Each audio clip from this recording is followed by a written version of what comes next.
Beynəlxalq aləmdə, yəni bu orada özü ilə apardığı qızıl əşyaları göstərir. Bunlar başqa bir əlavə yoxlamadan keçmirlər.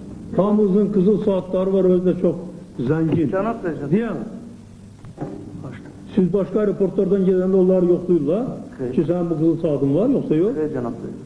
Və siz burada niyə yoxlayır? Bizdə də yoxlamırlar. Sadəcə deklarasiya yazılır. Sən deklarasiya yazırsan ki, qızıl saatın var. Fransaya gedəndə, Amerikaya gedəndə, yaxud da ki, Almaniya gedəndə. Deklarasiya tələb olan ölkələrdə yazırıq. Tələb olunur orada deklarasiya. Bu bilirsiniz Cənab Prezident, keçmiş o vaxtdan qalmış bir standart. Keçmiş vaxtdan sən niyə bəs indi biz yeni vaxtlara baxdıq? Bəli, biz bunu ləğv eləməliyik. Yenə də deyirəm də sən qolunda görüm saatın. Nədir, qızıldır da?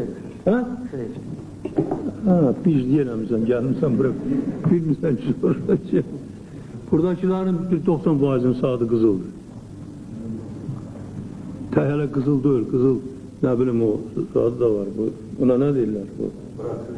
Hə, filanı beş mekanı var. Hamısı da dünyanı gəzibdir.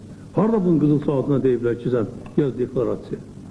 Ya, biz çoxumuzun arvadları da belə qızıl bəzəklərlə, zatlarla var, bilirəm mən. Gedirlər ora-bura. Harada soruşurlar ondan ki, sən bu, nə bilim, bu brilyant kulondur, nə bilim, brilyant üzüktür, filandır, beş mekandır.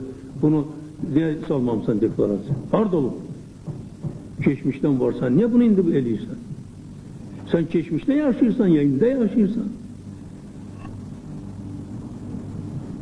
Sizin hər birinizin borcunla biri vardır ki, bizi bu keçmişin yaramaz hallarından və Sovet sistemindən qalmış o bugünkü beynəlxalq normalara uyğun olmayan hallardan təmizləmək lazımdır. Bu da sənin borcundur.